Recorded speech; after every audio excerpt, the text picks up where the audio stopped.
They call me the voice of Los Angeles. Yeah. And people really trust my word, and they trust in Big Boy. So even my sitting down with you, there's just some things that I can't leave on the table, or somebody look at me and say, Big, we gotta hold you accountable because we can't talk to Rick Caruso. Yeah. We can't talk to Karen Bass. We can't talk to Austin Butner with some of these, conversations I'm gonna have. So sitting here as a representative for those people in Los Angeles, we've heard this, and we've heard it many a times, either from mayor, governor, president, whatever it is, and that's why sometimes we just don't believe it. And I hear you when you say, I haven't been in position as Rick Caruso. I haven't been in a position to make that change. If you were in that position, those changes will be made. Sure.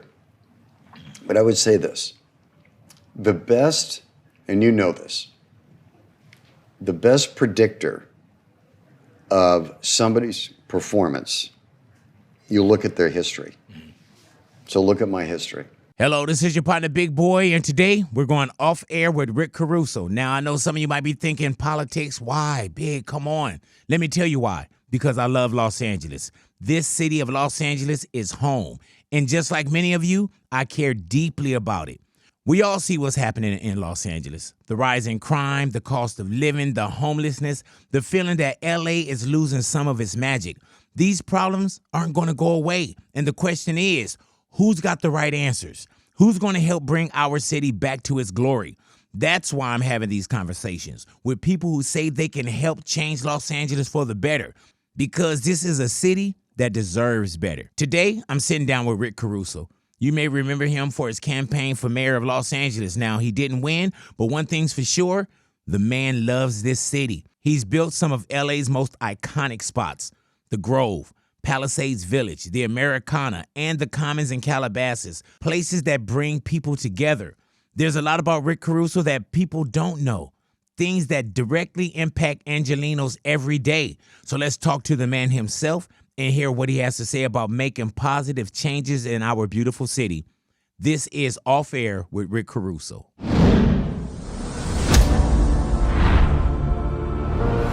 Rick Caruso. Yes, sir. Thank you for sitting down with us, bro. Good having you in the office. You were a very easy get, which I thought was wild, because you would think that the world would want to speak to you, especially where we are right now. And when we got in contact, you hit us right back. Yes, sir. And I thank you for that, and I thank you for today's conversation as well. Well, it was an easy yes, because I'm a big fan, and I've got a whole family of big fans of yours. Thank you. So when I told them you reached out, they said, Dad, you got to go do it. I heard, and you know what? And we thank you for that. Yeah, appreciate And the reason the why I wanted to have not even an interview, I wanted to have a conversation with you. Right. And what we do is a thing called off air. And off air is not a gotcha. Just some interviews that we wouldn't really do on air. We'll play some of this back. But I wanted to start with you just with January. Okay. When we started the top of the year, of course, everyone think, going into a new year, how great the new year is going to be. And we had devastating fires. Yeah. When you had a chance to see what was going on with the fires in January, and of course, I know you lost your home, your kids that lost their homes, you were able to save your business. Right. Personally, what did that feel like to Rick Caruso? And not just the news version, personally, what did that feel like? It was very tough. It was on my birthday. Yeah. So the family was together, which was great from that standpoint. We were already scheduled, and we're a very close family, so we spent a lot of time together also. But learning about my daughter losing her home was very tough. Her and her fiance had just sort of finished it, excited about living there, the future, getting married. My son and his wife lost their home. It was standing, but the water damage, the smoke damage, they'll never be able to move back into it. But the devastation up there, it was very emotional. It's still emotional for me. Mm-hmm. It's still tough for me to go up there and see it. I'm up there a lot. I think about the home we lost in Malibu and all the memories. But what I try to do with it is find the good that comes out of it. And I feel very lucky. As a family, we're obviously lucky. We have options. But there's so many people up there that, as you know, have just been wiped out. Right. So it breaks my heart. When something like that happens, and I always say that there's these deposits that were made. There's these great deposits, and it take time for those deposits. And then something like that happens, and it's a withdrawal. Yeah. When you can go from having your home and now just being a human being, and you see that disappear. But you know, you're right. I have a couple of different responsibilities that I have to be true to. I've got to be true as a father, number Right. one. Yes, sir. Right. So I feel the pain of my daughter. I feel the pain of my son, his wife, my future son-in-law. I feel the pain of the family, all sharing that loss.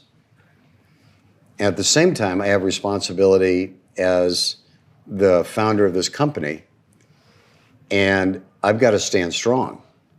I've got to tell the team, we're going to get through this. And you got to show up. I got to show up. And I got to show up with optimism, with clarity, conviction, and most important, it has to be authentic. And when I first walked the property with my wife and saw the devastation, which your mind, at least mine, couldn't even get around it.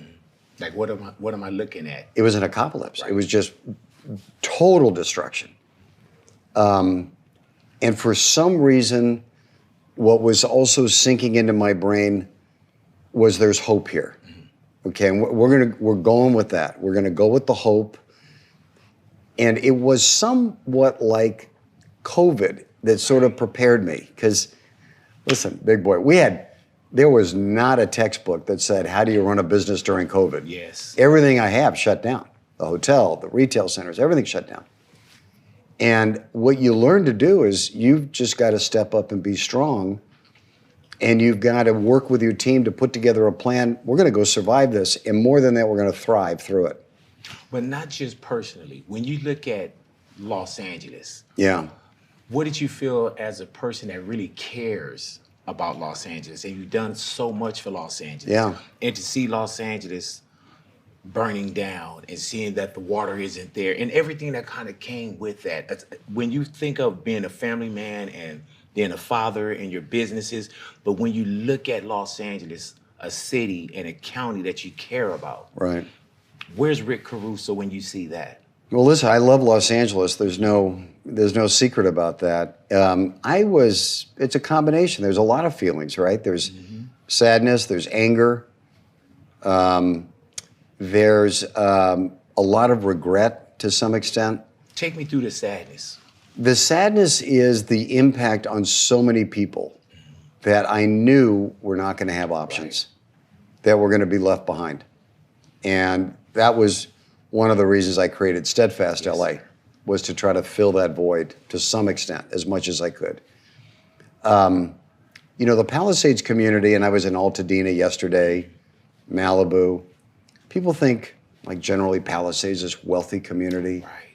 There's wealthy people there. There's a lot of very moderate people there. There's a lot of people there that have lived there for 50 or 60 years that are not wealthy. They've lost everything, and they're never coming back. They can't afford to come back. And I also knew that, at least predicted that the city and the state and the federal government was not going to step up the way they should.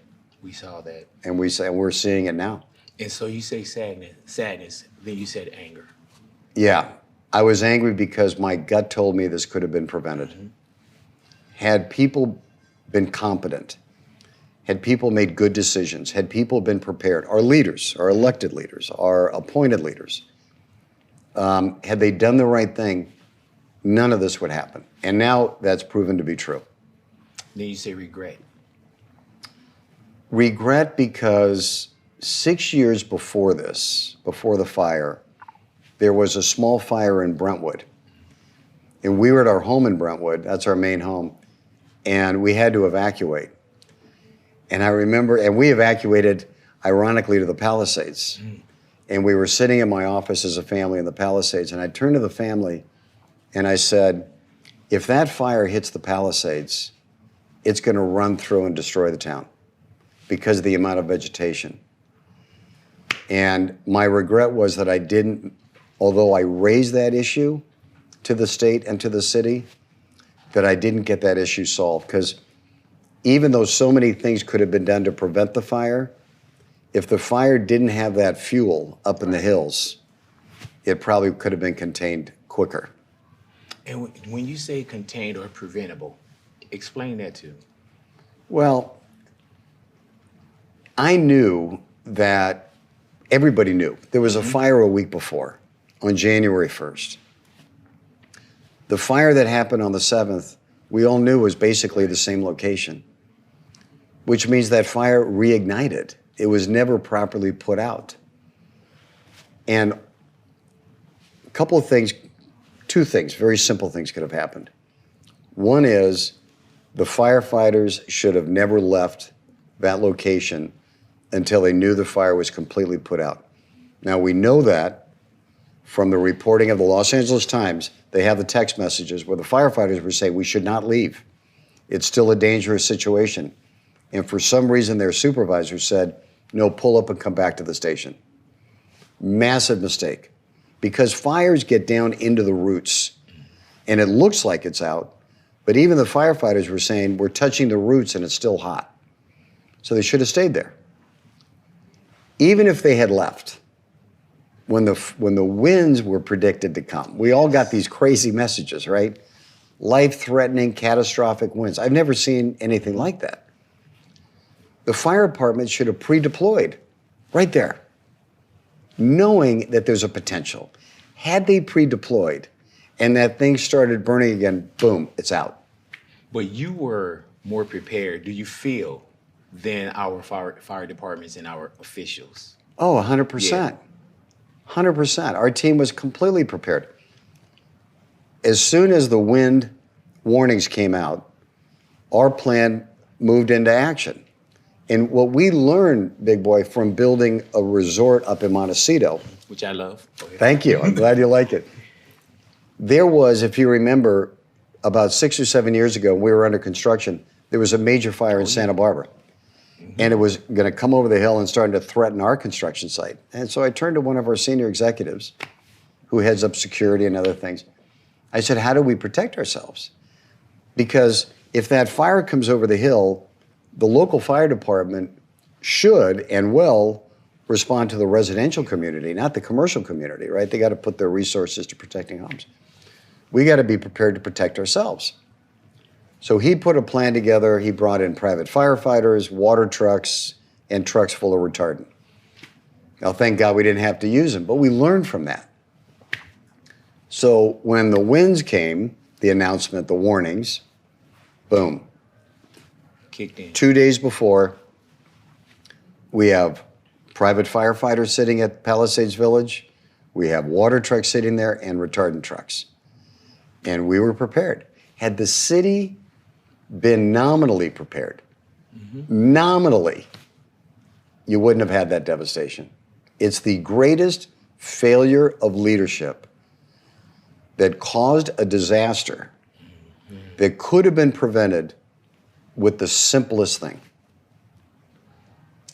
When you look at what you could have saved your businesses, and I know you saved others. Yeah. You could have saved your businesses. You could have not really cared about what was going on with the residential side of it, but you do Steadfast LA. Right. Why, when you say, hey, I'm fine, why care about others and create Steadfast LA? Well, that's who I am, and that's who the company is. I mean, we have core values that we're a member of the neighborhood, we're a member of a community, and you're part of it, you give back. I mean, all the communities that are around our properties, they give to us every day. They're our customers, they're our guests, they're our friends. And our properties are designed, as you know, we just want people to show up and enjoy the day. Right. Enjoy the night. You don't have to buy a thing, whether you're at the resort, whether you're here at the Grove, whatever you want. So it's our moral obligation, and it's just the right thing to give back. And we give back every day of the week through charities and other things.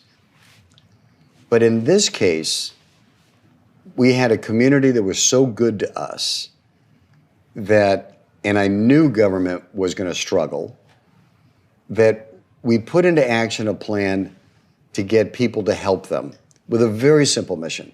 We want to get people back in their community as quickly and safely as possible. And we're going to do this with an urgency and innovation, compassion, and we're going to be their safety net as much as we can. And I'm really proud of the team. We have a full-time staff that just does that. And we're helping in Altadena. Yesterday, I was in Altadena, and we gave 5 families homes for free. I text the kids and my wife, greatest day of my life. It was just unbelievable. And are these the homes that's built? Yeah. Yeah. These people, Big Boy, were so dear. I get emotional about it. One gentleman said he lived in his home for 30, 40 years. He said, I had everything. I had no wants in life. I had my vegetable garden. My life was completely perfect. And it went all gone. Why aren't more people and the government coming to their rescue? It really frustrates me. But we're going to continue to do as much as we can. And so we're going to try to get these 5 families into these homes before the holidays. And it's just, it's really one of the greatest experiences I've ever had. Do you feel like these areas will come back? Because we've seen the world change a lot. We've seen the world change after 9/11. We've seen the world change after COVID. And things bounce back, but they don't come back to where, you know, I remember even before 9/11, you could just get on an elevator. You could stop at any floor. There weren't metal or cement pillars in front. You could meet your loved ones at the gate. You could bring water on the plane. Yeah, I remember those days, yeah. Do you feel like these areas will come back? Palisades, Malibu, Altadena? I do. They're going to be, listen, they're going to be different. Different, yeah. There's going to be differences because, you know, a lot of the people that were older people that lived, let's say in the Palisades for many, many years, they could be house rich, land rich, but cash poor, underinsured. They're not going to be able to build back. Right. Probably have to sell. So what worries me is you probably won't have as much diversity of the community in there, but I worry more about Altadena. What I told some people in the Palisades last night, because I was with some people from the Palisades, Palisades is going to come back in spite of the city's failure and ongoing failure. Because I said, if you stay together, if this community continues to work as a team and show up as a team, just by the sheer nature and the force of nature, you're going to get this community back, and we're going to be right there with you. And I think it's the same for Altadena. They have to have that, and we're going to be with the Altadena folks and the Malibu folks. I worry about Altadena because there isn't the same amount of money there. So people have less options. And that's where it's frustrating to me. Yesterday, the county and the state and the federal government need to be leaning in more. Why aren't we helping people with 0 interest loans to rebuild their homes? I mean, we have the wealthiest state in the world. We have the wealthiest country in the world. We have tens of thousands of people who have been wiped out. What are we doing? You know, lean in and build these communities back. With neighborhoods like Altadena, will we lose Altadena the way that we know of it, with who live there, the homeowners, the community, and will it be sold to the highest bidder for the pennies on the dollar? I think there's a risk of that, and we have to work hard that doesn't happen. And how so? Well, by doing things like helping people who don't have the resources to build, helping people who don't have the resources to donate a home. You know, the donation of these homes, the all-in cost is about $600,000. By the time you grade the land, put the home in, connect it, fix the yard, build a driveway, right? Not massively expensive. There's so much wealth in this community. What if you had, you know, the wealthier people in town, everybody donate a home? How about that? You can't give a better gift maybe than saving a life, right? So I just think you need the leadership in the city and the county to say, I want to bring more people together to help this out. And You've said leadership quite a bit. Yeah. What's right about our leadership in LA County, California, however broad you want to go? What's right with Los Angeles? Well, I think what's right about Los Angeles is a lot of things. What's right about our leadership in Los Angeles is not much. Right. And what's wrong with our really leadership? it's really pathetic. Our leadership is incompetent. Our leadership doesn't, in my opinion, have the right priorities. Our leadership doesn't have the courage to do what's right. And we're paying a dear price. People in the Palisades lost their homes, lives were lost, jobs were lost because our leadership failed. There's direct evidence. You can't deny it. It's a direct link. There was no preparation. They failed at every step of the way, and people were wiped out. You go to Altadena, that was caused by Edison, the line going down, whatever. Okay, maybe the county couldn't have prevented it. Maybe they could have, I don't know. But you could step in now. We are spending billions and billions of dollars on the homeless problem in Los Angeles with no results. And so we have a history of spending money where we're getting no results, but we continue to do the same thing. And here we could be spending a fraction of the money and getting people back in their homes and back in their jobs. Now, you recently said that did you say you will not rebuild or you won't build in LA? Well, what I said is years ago, about 6 or 7 years ago, I made the decision that we're not going to build anymore in the city of Los Angeles. Wait, okay, the city. As a company, Gotcha. investing in new projects in the city of Los Angeles. Palisades Village was the last one. Is there a reason now when we fast forward to what today is and what LA looked like and what California feels like? Well, and by the way, it pains me to say that because I love Los Angeles and I love California. The problem is, there's so much bureaucracy. There's so many layers of red tape that the process is unpredictable. There's no clarity to it. And so you don't know if you're going to get approved, if you're not going to get approved. You're bounced around between different commissions and organizations for approval. And unless there's some level of certainty, whether it's yes, you're approved or no, you're not approved, why would you spend your time or money? And what we're seeing playing out in the city of Los Angeles in particular is people aren't investing in LA. Drive around the city of LA. Oh, yeah. And I defy you to find a crane in the air building a building. But our neighboring cities are eating our lunch. Glendale, Culver City, right? Yeah. Long Beach, doing great stuff.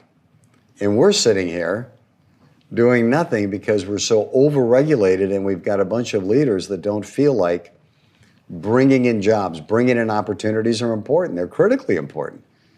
This is the first year in decades that we've had declining revenue in Los Angeles.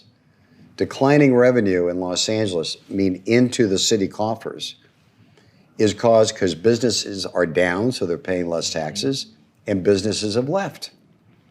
And then at the same time this year, we had $1 billion deficit.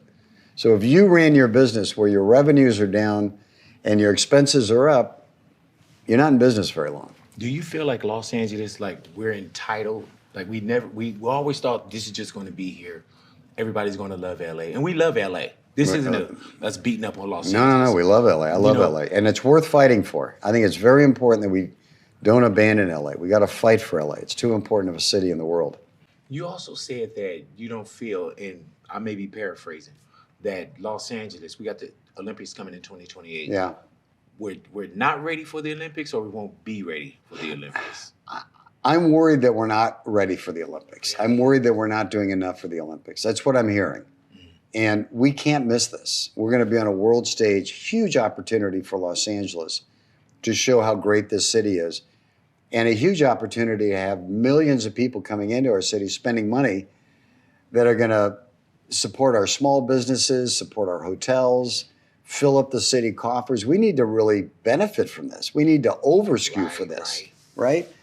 And I remember the '84 Olympics.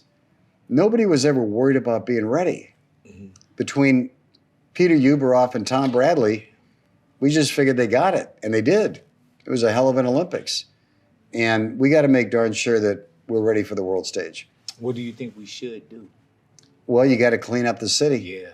You got to start with it's got to look clean, and it's got to be welcoming to tourists, and you've got to have the right hotels, and you know, you got to build the infrastructure to get people around. Can we do that in about, what, 2 years and some change? I think so. Right, okay. I think so. If you're committed to it now. you got to start now. But you got to be committed. You got to be driven. You got to be committed. You've got to have systems in place. It can't be by accident. It's got to be methodical. And you got to drive to get it done. But how do we get that out of Los Angeles as well? I mean, there's so many different elements when the world is watching. Yeah. There's so many different elements of Los Angeles that if you put a camera on there now, we're totally not prepared. Yeah. With what the streets look like, what our unhoused look like, what our crime look like.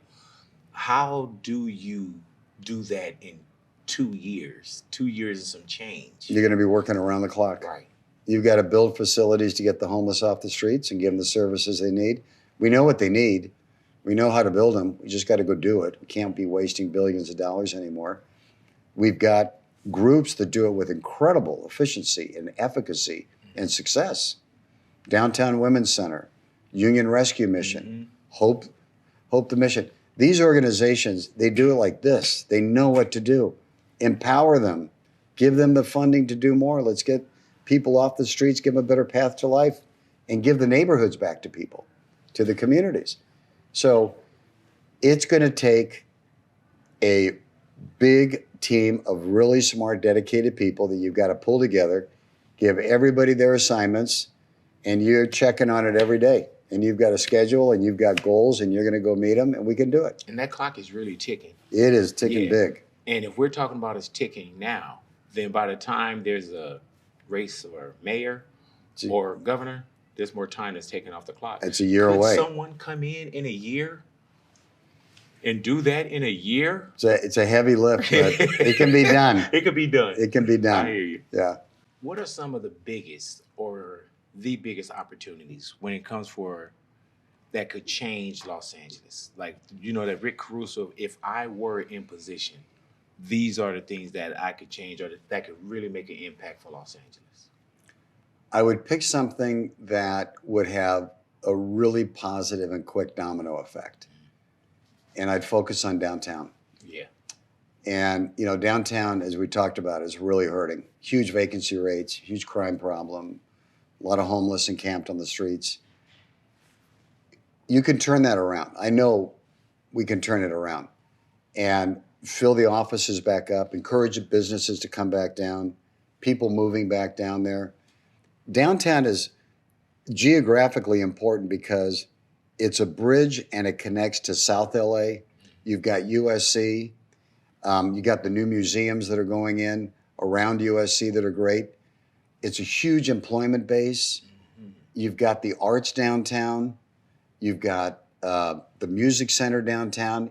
It's an incredible, incredible center that could really enliven Los Angeles. So if you make that this great beacon, it's going to spill out, and it's going to help all the communities around it, to East LA, to South LA, to the West Side. And you want to bring businesses back down there also, so you start rebuilding the small businesses down there. You know, you got one of the largest private employers. I think it is the largest private employer in the city of Los Angeles is USC. It's 10 minutes from downtown. We should be getting the afterglow effect from that, right? And having more things downtown. You got Staples Center downtown. You basically got Dodger Stadium downtown. A big miss, in my opinion, was when the decision was made not to help build the football stadium downtown. It was like, you got to be kidding me. And we lost it to Inglewood. Mm-hmm. We're not going to make Inglewood thrive. It thrives. It With- reinvented the city. Yes, with the stadium, with what was built over there. Yeah, That was and surrounding areas. That was an unforced error. No more unforced errors. Yeah, But and we've seen LA thrive, downtown LA. We've seen it thrive. Yeah. Because years ago, and I mean decades ago, our downtown was not the place that you wanted to go. There was nothing downtown. Right. And like I was saying, you would go to other places like, oh, we're going to eat downtown. Like, we don't eat downtown. And then we did see downtown become this place where, you're out there and downtown's not bad. No. You see people out there jogging. You got great businesses there, but it's not, Rick, what it could be. And that's what you're saying. But Like, it's you got the see bones. hope. That's right. You see the hope of it. It's got the bones. I mean, you got the music center. You got the Broad. You got, so many incredible things down there to build off of. And we just need to, the mayor needs to pick up the phone and say, come back downtown. I got your back. Move back in. Make us feel good about being down there. Darn Make us feel right. good about Restaurants business. opening up again. Yeah, it can happen. When we look at it and you say you give people hope, we get hope and then we get a lot of nope. I know. After. And so just the guy that I'm really with the people, Rick. And I mean I'm out with the people. When the parade went down yesterday, as we're sitting here today, I'm in the crowd. They call me the voice of Los Angeles. Yeah. And people really trust my word. And Yeah. they trust in Big Boy. So even my sitting down with you, there's just some things that I can't leave on the table, or somebody look at me and say, Big, we got to hold you accountable because we can't talk to Rick Caruso. Yeah. We can't talk to Karen Bass. We can't talk to Austin Butner with some of these, conversations I'm going to have. So sitting here as a representative for those people in Los Angeles, we've heard this. And we've heard it many a times, either from mayor, governor, president, whatever it is. And that's why sometimes we just don't believe it. And I hear you when you say, I haven't been in position as Rick Caruso. I haven't been in a position to make that change. If you were in that position, those changes will be made. Sure. But I would say this. The best, and you know this, the best predictor of somebody's performance, you look at their history. So look at my history. Look at what we've given back to the community over the last 35 years. Quietly, we've been in the inner city. We've been in Watts. We've been on Skid Row. We've been supporting kids going to school that could not otherwise never go to school. We have about 300 kids under scholarship that have gone from third grade through college that are now in MIT, Columbia, USC, UCLA. Incredible programs in the housing tracts, Nickerson Gardens that we have. Para Los Niños on Skid Row. We've been down there for 30 years supporting that school. Not just giving money, there, with the family, working with the families, helping kids with health care. My daughter has hearing loss. So we have a whole program to help kids that can't afford going to a hearing doctor that maybe get diagnosed as being not smart. They just need hearing aids, right? So we have we have dozens of things that we do because I care about the community. So when I say I will do it, it's because I have done it. Mm-hmm. And I've done it not out of feeling a need to do it, a compassion, because it's part of who we are as a family. And I think the greatest thing for me, if I became a public servant, an elected official, is to be able to lift people up, to give them that opportunity. I see it in the programs that we have. It's incredible when you give somebody an opportunity, especially a young kid who right now is living in Nickerson Gardens, who feels that they have no future. And we give them education, we give them mentorship. We work with these organizations that are down there in the community. Big boy, they fly, and the families fly with them. It's an incredible change. And to scale that up would be incredible to do. We do as much as we can do. And it makes a huge impact. And then they come back to the community and they help out. So I've got a history of doing that. I'm proud of it. I'm proud of what my family's done. But it's one of our core values. I don't know why someone would want to do this. Do what? Just like, I have enough on my plate. Yeah. I couldn't imagine having the whole city or the whole state on my plate. I think you could. No, not at all. No, trust me. There, and not that I don't care. Yeah, I know you because I do. love it and I do as much as I can. But you're going to be in a position, and you've done this before, as far as being in this position where, some are going to love you, and some are going to hate you. Yeah. Some are going to admire you, and some are going to blame you. Right. And you're ready for that. Right. Right. With the admiration and the blame, what's Karen Bass doing right? I think you should ask Karen Bass. Damn, that was a hell of a pause too. You just took through. I can't. I honestly, this sounds like I'm just being too competitive. I can't think of much. Right. I can't think of much. What is she doing wrong? I'll say this: Karen Bass came out of the legislative branch, and I said this during the campaign, and it's proven to be true. When you're a legislator, you're drafting a bill, you're promoting a bill, you're having another hearing, you're negotiating for an amendment to that bill, and then the bill passes and you're done. Yep. When you're an executive, you're identifying a problem, you're building a team, you're solving a problem, you have to be accountable, you have to make sure it actually gets fixed. You're never leaving it, right? You have to see it through. You have to think it through. You have to be very strategic about all of those things. You have to build a team where people want to follow you and get excited about it. It's a different skill set.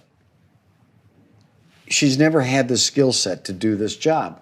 That doesn't mean she couldn't be a great legislator. That was her skill set. No different than governor. You put a non-executive trained person running the fourth largest economy that was just a legislator, it's not right. It's not going to work. It's not going to end well. What would you do? We all have different skills. Yeah, they have to be very much. aligned. So I'm not trying to be critical. Right. There just is a misalignment. Is there anything that you would do different if there was a run for mayor or governor? Yeah, sure. What did you learn? I think I know that there's a perception of who I am without really knowing me, right? He's, a rich guy, billionaire, all these tag words, developer, he doesn't really understand us, isn't connected to the real world. That's the farthest thing from the truth. And I need to show people and demonstrate to people and have them see what I've done in my life, that they have the confidence in me that I will care for them, that I will do the right thing. I'm not looking for a career change. Right. I want to go do some good. When I worked for Tom Bradley, when I worked for Dick Reardon, when I worked for Jim Hahn, they all gave me really tough assignments. And I love that. I love taking complex problems, breaking them apart, putting them back together, and people benefited from that. Overhauling LAPD was immensely complex to do. It was so rewarding because immediately we saw streets being safer in the inner city, in the west side, the east side, everywhere, because we changed the system that benefited everybody. That's exhilarating for me. How could you not get excited about it? This is the first time that I've really thought about really leaving either LA or California. Oh, don't do that. I'm not going to let And you do that. I won't. I'm going to but steal your luggage. I'll go naked. But this is the first time because it feels like when I go get it. downtown, I remember I used to I travel a lot. And I remember I would go other places and they'd say downtown. Oh, we're going to go to a movie downtown. We're going downtown. And at one point, our downtown was horrible. Yeah. And then we get the Staples Center. There's life there. But now when I go downtown now, you'll see it's tough. what's happening in Los Angeles. Yeah. You'll see homelessness. You'll see crime. Yeah. And those are things that in certain areas we'll see that. Yeah. But it seems like everywhere you go now, it's different in Los Angeles now. Yeah. And I know you got to see it and you got to feel it. What do you feel about downtown Los Angeles, the crime? People don't want to go downtown. People don't want to open up shops in LA. I mean, you go places now, you'll see so many, not only the cranes, I'll see so many for lease signs Mm-hmm. or areas with blocks of real estate that no one wants Yeah. to either open. So let's talk about crime downtown LA or just LA in general. Well, it's a massive problem. We know it's a massive problem. And because of the budget problems we have less and less police. Mm-hmm. But we have to first, and this gets back to leadership, we have to first say, leaders have to say, we're going to enforce the law. Go to MacArthur Park. Let's put this into real terms. Because I love Langer's Deli. Mm-hmm. It's one of my favorite, I think it's one of the best delis in the world. And Norm Langer's been there probably 50 plus years. Have you ever been to Langer's? Which Langer's on? Langer's across from MacArthur Park. No, I haven't. Okay, you got to go. I mean, Let's go now. It's legendary. Let's go. It's legendary. So Norm has been complaining over the years about the amount of crime, homelessness, drug sales at MacArthur Park, right across the street. Right. MacArthur Park was designed and built to be an urban oasis for the community. Now it's a drug-infested, overridden by homeless. Crime is terrible. And he's been saying, I need help or I got to close my deli.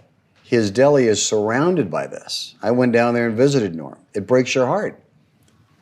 What's happening in Los Angeles, which I don't understand why our leadership can't understand, and to your point about downtown, the domino effect is the small businesses take the beating. Mm-hmm. So in downtown LA, because of the crime, because of the homelessness, the high-rise office buildings are 40% empty. Highest in the history of Los Angeles. 40% empty. Okay, if you don't have compassion for the landlord that owns the office building, think about the family that owns the pizza parlor, the florist, the dry cleaner, the coffee shop, all the ancillary businesses that are closing because there's not enough people going to work downtown anymore. And it becomes this flywheel that is very tough to stop. Can you stop it? Yes. If the mayor decided we're cleaning the streets, we're going to start enforcing the law, we're not going to allow drugs to be sold on the streets. You know, drugs are sold on the streets of LA all over the place. MacArthur Park, go there all day long. And I'm going to start calling businesses and I'm going to say, we want you back. And I got your back, right? The one thing I hear that's consistent going around the city, going around the state, is they feel like the state, I talk to people in Los Angeles, don't have their back. Right. And so when you're somebody that's in Altadena, Palisades, and you're asking somebody, rebuild your home, rebuild your business there, you got to think and say, but is the city going to have my back? Is the city going to protect my business? Is the city going to protect my home? They didn't the first time. Mm-hmm. Are they going to do it now if I rebuild, right? And are they going to invest in the schools? Are they going to invest in the streets, in the infrastructure? There's an opportunity here, Big Boy. This is the great opportunity.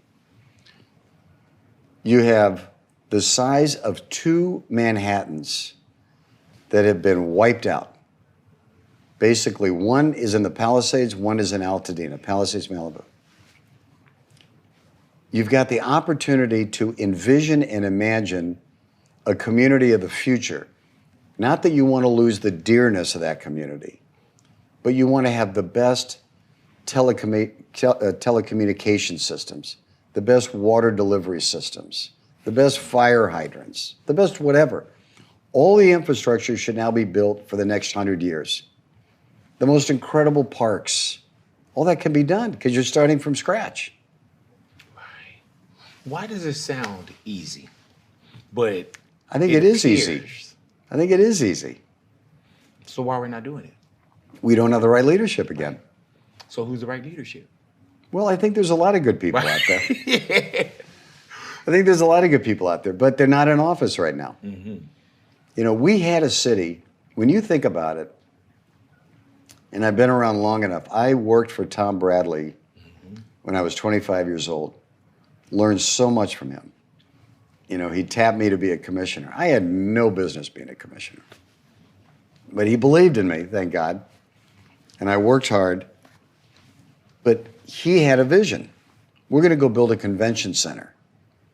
We're going to rebuild downtown. We're going to become a downtown that competes with San Francisco, New York. And he executed on it. You know, we had that with Dick Riordan, right? And so you've got to have leaders that plant a flag and say, this is where we're going. And you get everybody excited to follow you. Why do you think that's not happening with our leaders now?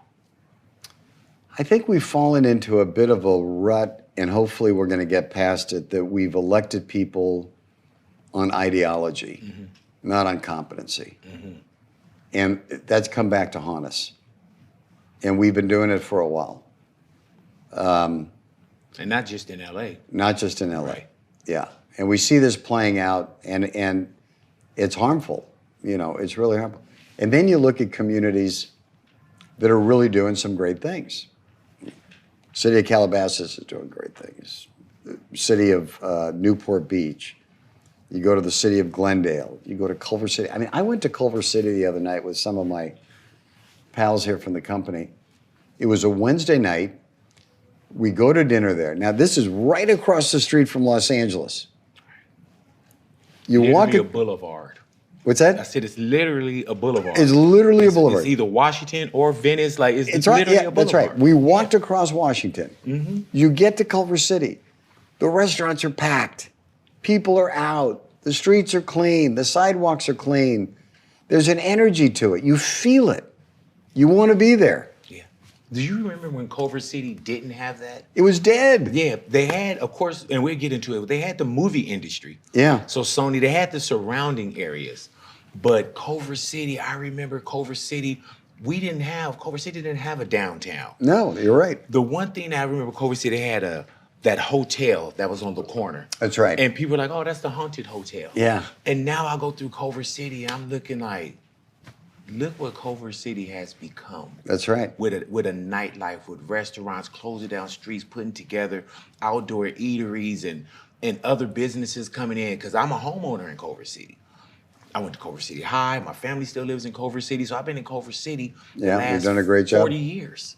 So I've seen Culver City evolve into what it is. It was never bad, but you had your own police department. Yeah. You had your own mayor. You know, so it was a city within itself. And they took the time to say, you know what, we're going to make Culver City something. Right. And you're saying it's not too late for Los Angeles to have No way. Right. LA's got too much good. It's got too many good people. It's got such great history, architecture, the arts. It's got everything, entertainment, technology, music, restaurants. Is this something I'll see a turnaround in Los Angeles in my lifetime? I think it depends who's going to run LA. Okay. All right. I really do. People in Los Angeles have to get to the point they say they want something better. They deserve something better. They deserve something better for their family. And as you said, it's now everywhere in LA. You can't escape the dirty streets. You can't escape the homelessness. It's everywhere. So hopefully, you know, people are to the point we want to change. I mean, look at what's happening in San Francisco. You know, they sort of got to a bottom. They elected Dan Lurie, and you know that mayor's doing a really good job. He's starting to turn the corner. Yeah, who would have thought the streets of San Francisco would have been what San Francisco in the rearview mirror, what it looked like as far as what crime was looking like. And I'm starting to see certain turnarounds where you're given some hope. And even with politicians, you know, you hear these speeches and you hear these things all the time, Rick. Yeah. And sometimes it's just like, dude, like candidly, what's going to be different? And every person that steps up to the podium tell you they're going to do something different. Yeah. And you get this hope in your city and in your state, you know, and then you get sold a pack of lies, you know, and we've seen that time and time again. I've seen that especially my entire voting life, but now I feel like it's starting to get worse. You know, why do you think it's getting worse? Because I really feel that there's no one accountable. And there's this game of pointing where I feel it's like, well, we could do this if they did this. Right. And then we can get past this if this happened, if this passed. And we're starting to see certain areas just really Yeah. go down. California as a whole, too. Yeah. California is starting to look so different. And Yeah. it's starting to feel so different. You know, and we were the places that people wanted to live and people wanted to visit. Now you look at things, you're like, oh, Yeah. I don't want to go visit that. I Yeah. don't want to live there. And we've lost some of our power in Los Angeles. Wow. LA is the greatest city. California is the greatest state to I me. agree, yeah. Period. But then when you look at, and I was talking about Culver City, we used to thrive in entertainment here. Mm-hmm. And now we've let entertainment get away from us. I'm a credit watcher. And when I start to see men in Georgia, Yeah. and I'm seeing these chyrons and these things that Georgia got it, Canada has it. You're starting to see where we were the entertainment capital, Right. and we're not that anymore. That's right. How do we lose that? And how do we get that back? You know how I think we lost it? I think our leaders became lazy and arrogant. Yeah, we'll be here. Oh, Yeah, we're they're fine. not going away. Yeah, let's put our feet up. Yeah, they're not going away. Yeah, we're Well, entitled. people do go away. And if you're going to say you're the fourth largest economy in the world, which California is, then my response is act like it. How can Georgia outcompete with California? Why is production going to London? Right? Why is it going to New Orleans? Let's be competitive. Yeah. I was literally in London years ago, and I was on the set of Fast, and I was like, they doing Fast and Furious in London? Yeah. And I mean, shut down, everyone's there, and it's a full buyout. And I was like, dude, we started in Boyle Heights. You know what I'm saying? How do we lose Fast? But we're starting to see that so much now, and I'm wondering, especially now with AI, and you seeing certain things with, you know, are the scripts still going to be written out of California? Are the movies going to be shot here in California? There's so much now that's the pie. I feel like the pieces of the pie have gotten smaller, and we can't afford not to be this leader Right. when we're being challenged in so many different directions. But then we got to get people, this is what gets me, then we got to get people like energized and say, let's go take it back. Let's not let this happen. Fight you for get it. upset when you see this shit? Yes. Yeah, okay. Of course I do. Right. I get upset, but I also get competitive. Others Like- get complacent. Well, I have no room for complacency. Complacency is good in a casket. Be as complacent as you want. Yeah. Take your time. But if you go into the boardroom of this company, it says up on the top of the wall, urgency and relentless follow-up. I think you were in the back room also. It has it in that back boardroom. Every day, you've got to wake up like you've got a missile in your gut. And you better be competitive, because if you're not competitive, your competition is going to eat your lunch. And that's what's happened in LA. We stopped being competitive.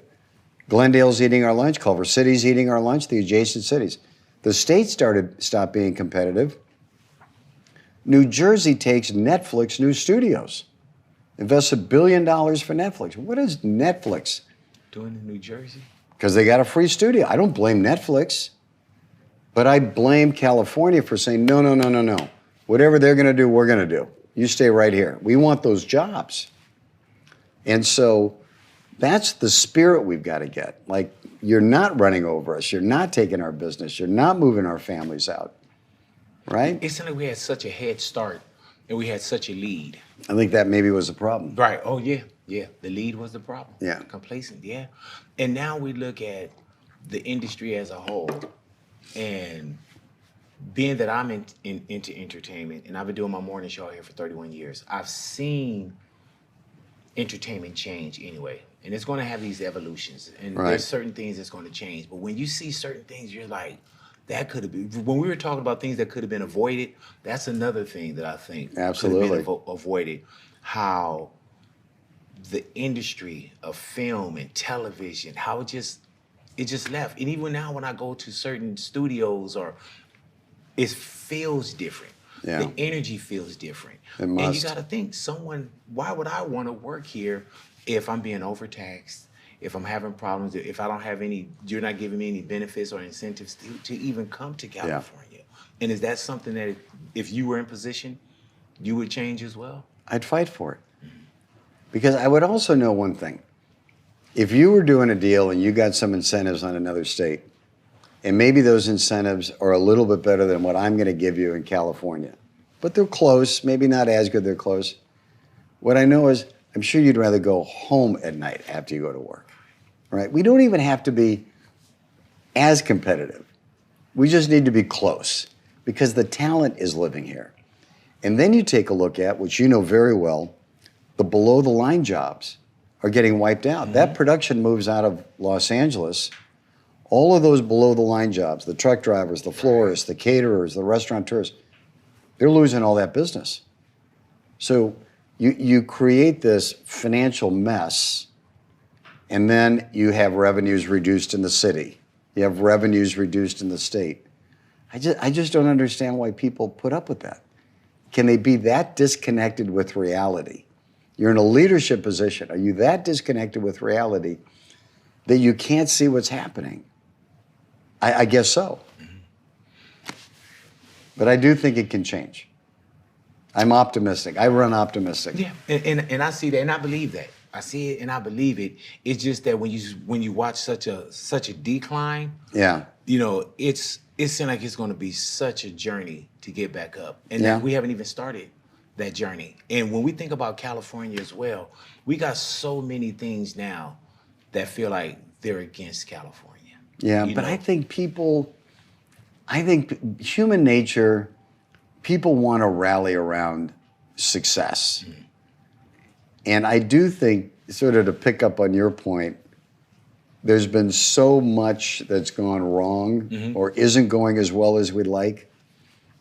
A little bit of success people are going to get excited about. Right. I mean, look at the Dodger win. Yeah, I was about to say. 1 million people hit the streets. I just thought it was the greatest thing in the world watching that yesterday. Like, LA needed that.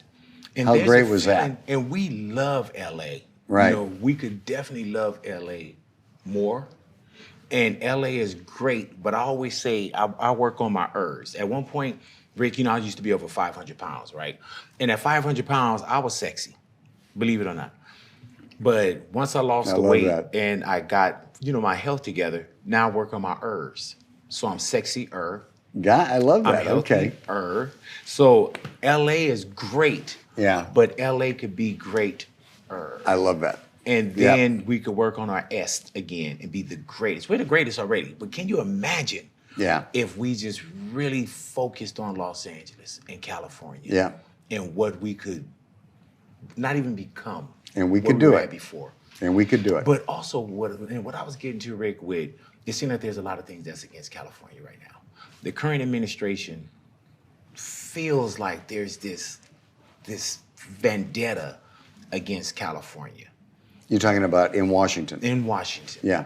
Do you feel that we're getting beat up on in Washington by the current administration? Do you feel like we're getting beat up in California? I do. It's wrong. I do. But you know, that's when I say then sit up a little taller, get a little stronger, and fight back. I mean, California's California. You can't mess with California. Right. We've got so many resources here, right? And then we also at the same time need to push back and defend California and what's important to California.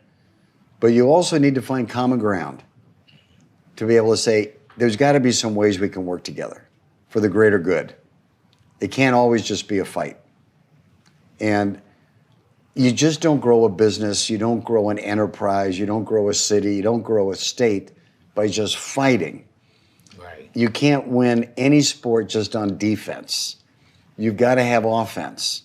So play offense. And offense requires you to work together as a team and find some mutual wins. And that's just the way I've built my business. You know, when I started this business 35 some years ago, crazy idea that I'm going to build everything these outdoor centers. I'm not going to have a mall with a roof on it because I don't like being inside. I like being outside. I like trees. I like fountains. I like flowers. Everybody said, you're crazy. It doesn't work that way. Okay, well, I'm going to try it. Every project that I built the traditional indoor mall companies fought me. They were scared of the competition. What they should have said is, we're going to look at what this guy's doing, and we're going to learn from it, and we're going to go get competitive, and we're going to do it better than him, and then we're going to beat him. Right. What they did is they said, and we're going to go fight him. Well, they lost, right? Mm-hmm. So that's the way I sort of view whether it's managing the state, excuse me, or managing or the city. We want to be competitive. We want to win, not just be on defense. What's your take on Gavin Newsom? Well, I've known Gavin for a long time. He's a personal friend. I like Gavin. I think Gavin's done a lot of good things. Mm-hmm. I also think that Gavin, I'd like him to be a little bit tougher sometimes on some issues, a little bit more innovative and aggressive on keeping industry here, growing more jobs, really tackling the cost of living. The biggest problem we have in the state of California now is the cost of living. Yeah. When I was young, starting a business again, I just believed that the state, the city was with me, that I could work really hard, grab a ring, and keep going up, right? You just had that possibility. I don't think people feel that way now. Mm-mm. And I wish Gavin would do more to give people the sense you've got a future in our state. We're going to give you that safety net, and we're actually going to help you up that ladder. It just felt like an exodus from California as well. Like people were leaving California. When we speak about how expensive it is to live here. It's wrong. Yeah, when I was growing up, Rick, a family could afford a home. Right. You know, and I mean literally if it was, 2-income household, you could buy a home. Right. If you made a certain amount of money a year, you could still buy. And now when you look at homes now, we are extremely priced out. Oh, it's terrible. The younger people starting out, if there's one thing I would do, whether it's governor or the mayor, I would tackle the cost of living. And there's ways to do it, easy ways to do it. And we got to make it a priority because you can't grow businesses where people can't afford to live. And you can't sustain businesses if people have to drive 2 hours to work and 2 hours home. And you can solve that. I mean, one of the things that we're doing as a company, next to our hotel, we're building low-income workforce housing for our employees. I'm so proud of that. Every company in the United States, and certainly in California, should be incentivized to do that. I'm not asking for any federal funding, state funding, city funding. We're getting no funding for doing it. It's the right thing to do because we prioritize the quality of life of our employees. But we should have incentives in place in the state. It gives incentives to companies to do that. We talk about building high rail speed lines. We're building a high rail speed line to nowhere. Right. It's crazy. We got a monument to nothing. We got a monument to stupidity for doing that. Why aren't we building high rail speed lines between business centers and areas where you can buy a house that's affordable, that somebody can hop on a rail and get home in 45 minutes, but read the paper, relax, not have to drive, whatever the case is. Can we see that? Because, and the reason why I asked Rick is because nothing goes down. When we say make it affordable, wherever it's at now, do we freeze there? Because I think you can make it go down. You can. Yeah, because it's supply and demand. You get so used to, that's true. It's supply and demand. Because you can get used to paying something. Like I told people during COVID, I said, we're going to stay at $5 a gallon for gas. Yeah. Because they know you will, and they know that they can. Yeah. And that's just going to be the norm. Right. We're not going to see $2.50. That's in California. We're not going to see $2.50. We're not going to see $3 a gallon. We're not going to see it. With the housing out here, if they know for a 2-bedroom you can get $2,000, $3,000, $3,500. Okay. If there were 10 other buildings next to that building that was available The competition would drive that rent down, right? And your cost of living, your son's cost of living is going to go down. The reason the cost of living is so high for an apartment or a condo or home here, we're not building them. Supply is so constrained and there's so much demand, it allows pricing to go up. Start removing the bureaucracy and the red tape and encourage more building to happen, cost is going to go down. The developer that's building just wants a return on their cost. They'll get the right return if the rent is half of that because you'll build it for less. So all of that can be solved. And listen, I know how to build. I know the formulas for building. A lot of people do. If you created an environment where it was exciting to build, healthy to build, you would immediately start lowering the cost. How much government should be ran like a business? I think there's parts of government that should not be run like a business. There's parts of government that should be here as a safety net for those who need help. Medical help, mental health care, whatever the case is. Then there's parts of the city, the state, that need to be run like a business in order to attract the investment in that creates opportunities for people.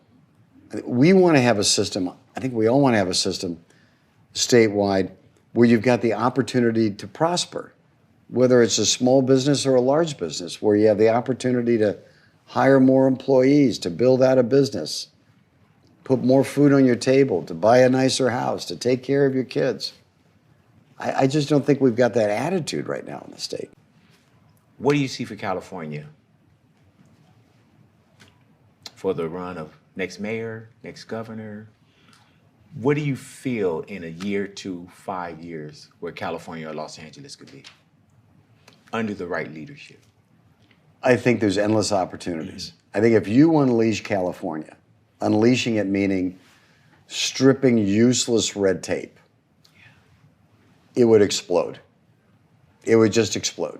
Technology, entertainment, housing, reducing cost of living, all of these things would explode because no state can compete with our weather, our location. We're on the Pacific Rim.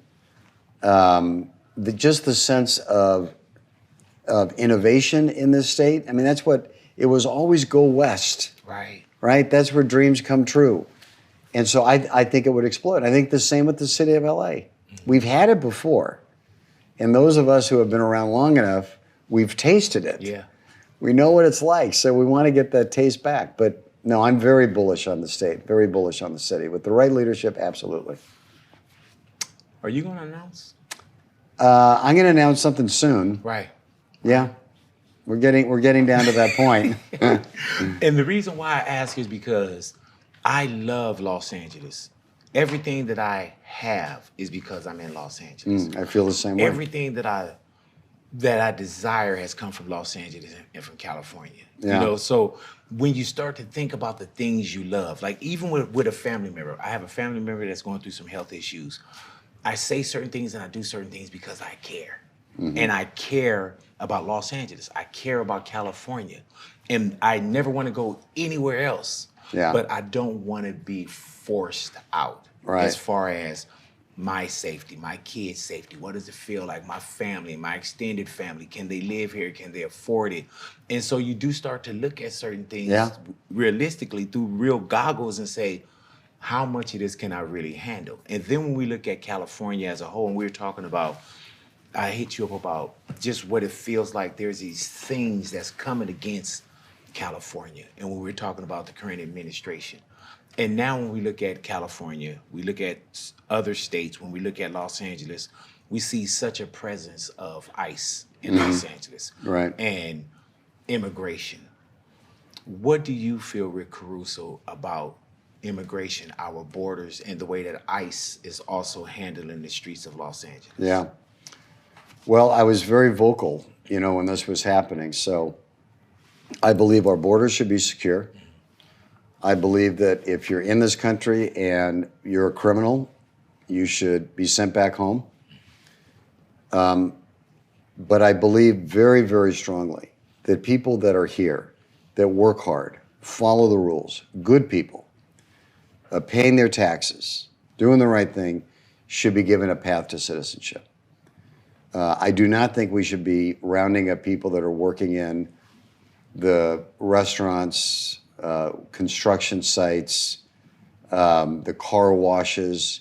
I think the way ICE came in here was wrong. I think it was inhumane, and I think it was wrong. There's enough bad people, go get them. Right. But the people that are really doing the right thing, channel, whether you liked Ronald Reagan or not, channel Reagan. He had an amnesty program. And there was basically 5 steps. If you worked here for, I think it was 5 years, if you paid your taxes, you know, you learned about American history, whatever the case was, then you qualified for amnesty. Why wouldn't we do that for good people that are hardworking people? And whether they're Latinos, whether they're Asians, doesn't matter where you're from. This country is built on immigrants. And you can make the argument, well, they came in illegally, Right. so they shouldn't be here. Well, I get it. But maybe they also paid their dues. And the reality is we need that workforce. And so we should build upon that. So that's where I'm at. And I think what happened in the city of Los Angeles with our current mayor, who had a lot of rhetoric yelling at him, it was all performative. There was no substance behind the rhetoric. If you want to be a leader, say, ICE doesn't belong here doing what they're doing right now. I'm against this. And here is an alternate path. Start demanding a path to citizenship for the people that you say you're trying to protect. But there was no solution to the problem. But can you do that against Donald Trump? Oh, I think you can. I think you can. Listen, the cities of Los Angeles, you start combining Los Angeles, San Francisco, San Jose, San Diego, you've got major employment pockets. If the mayors come together and hopefully with the governor and go to Washington and say, let's work together and put together a plan for amnesty, I think the president knows well enough at some point, which he did acknowledge, you start raiding farms and you lose the farm workers, you've got a serious problem, right? So there's a limit to what you can be doing. So if there's a limit to what you can be doing, then why not build in the reality of how to solve a problem that is beneficial to everybody? You're benefiting the state, you're benefiting the region, you're benefiting the country, and you're benefiting hardworking people. What a great message to send the world. We're going to honor and welcome people that have worked hard to be here, despite the fact that they came across the border illegally. Did you think it would be this tough and this hard and this devastating to Los Angeles? I did. It scared the hell out of me. I thought it was terrible what happened. Yeah, and I didn't see this. You know, I didn't see when we spoke about criminals. I didn't see people being tackled at car washes or people being chased through so fields wrong. and everything. So Yeah. yeah, and it's just different because we have such a melting pot here in California and really here in Los Angeles. So I hear these stories every day. Yeah. And you get a Prop 50, like as we're sitting down today, we got Proposition 50. And I feel that sometimes, Rick, people don't understand how important their votes are. Yeah, and I think you're always tell right. people, I say, if you don't vote, somebody's going to vote for you. That's right. How important is that ballot for whatever it may be? Most important thing you can do as a citizen, vote. What about the people that don't believe in it? We got to educate them. We got to convince them. I mean, we're sitting here today, in the wake of what's happening in New York. I just don't think that's going to turn out well. And I think a lot of people who are voting maybe don't really understand what they're voting for, maybe. I also think there's a big percentage of people that are voting for him who feel helpless, who feel like the city of New York is not helping them with their cost of living, and cost of living is massively huge. And this is the risk with allowing the cost of living to run out of control.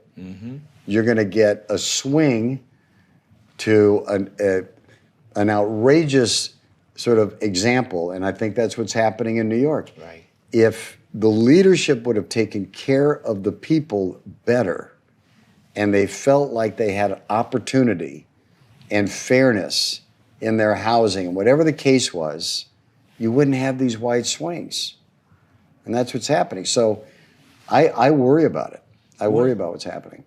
When you ran for mayor of Los Angeles, what did you learn from your run? If I could say it a little bit differently, and I don't mean this arrogantly,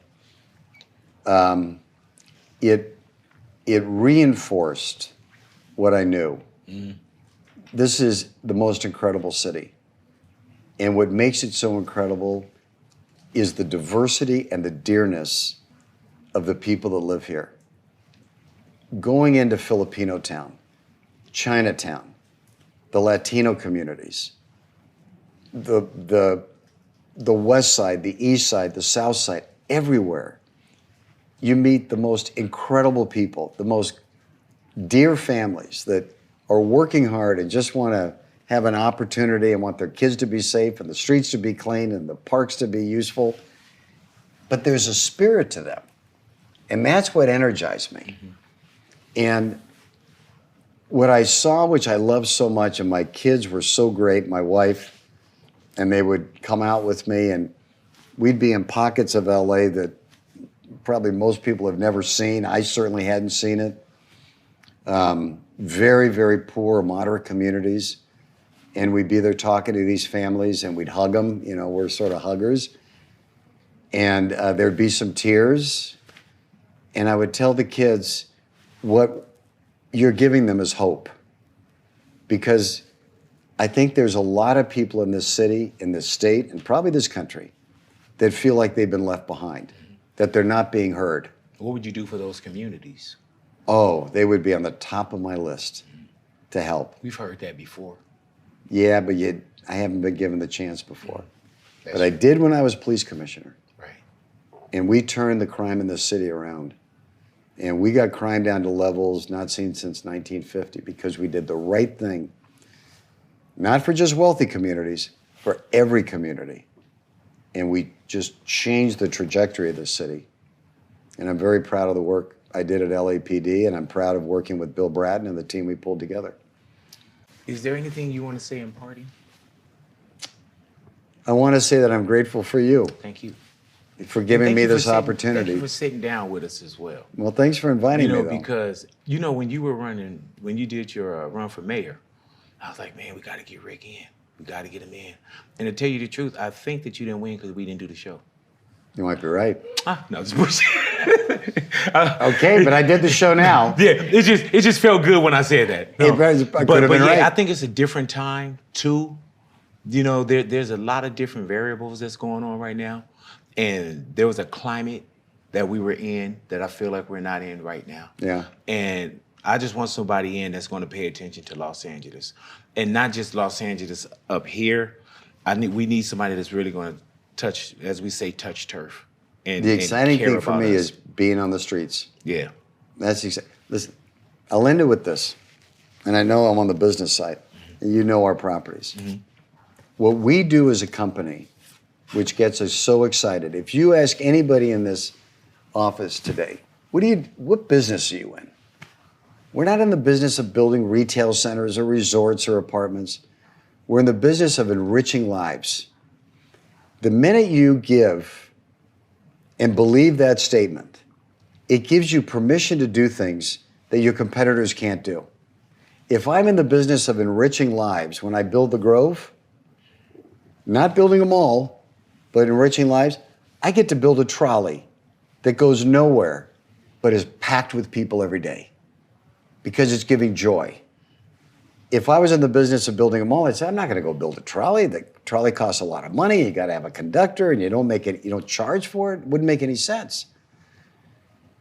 If I came and had the privilege of serving the people, I would bring that same attitude. We are now in the business of enriching lives.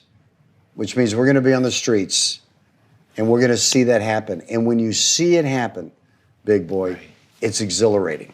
When I walk downstairs to the Grove, and I see people just enjoying the day, walking with their kids. Sometimes you don't even shop. I don't care if they just here to shop. be outside. I don't care because we're going to, at some point they're going to shop, at some point they're going to buy something, that's fine. If they're having fun, that's it. Do you We've done our ever job. walk the Grove or the Commons or, you know, what's the other one in Glendale? Americana. Do you ever walk and look and be like, dude, I own this shit? Or when you look out, like, do you look out and be like, hey. I don't think about that. Oh, okay. I mean, listen, of course I know that, and I'm grateful for that. I'm really grateful for that. Like, it's wild. Like, I could really go and say, man, I know this guy. I feel, you know? I feel very fortunate in life. I'm really blessed. But that's hard work too, right? There was a lot of hard work and a lot of risk. And having a lot of people surrounding me. It's not about me. I have this incredible team, and man, they are passionate. And I think that's what we need as well, man. There's an I in me, and there's an us and we. Yeah. And I think that's what we want our next leader to be, us and we. I agree. Rick well, if I do it, I know you're going to hold me accountable. Oh, definitely. Like, I know. Oh my gosh, bro. I won't let you down. Appreciate you, Rick Caruso. Thank you. Thank you Appreciate for hanging you. out with us, man. Appreciate you, Rick Caruso in the neighborhood. Thank you guys for hanging out with us off air. Big boy.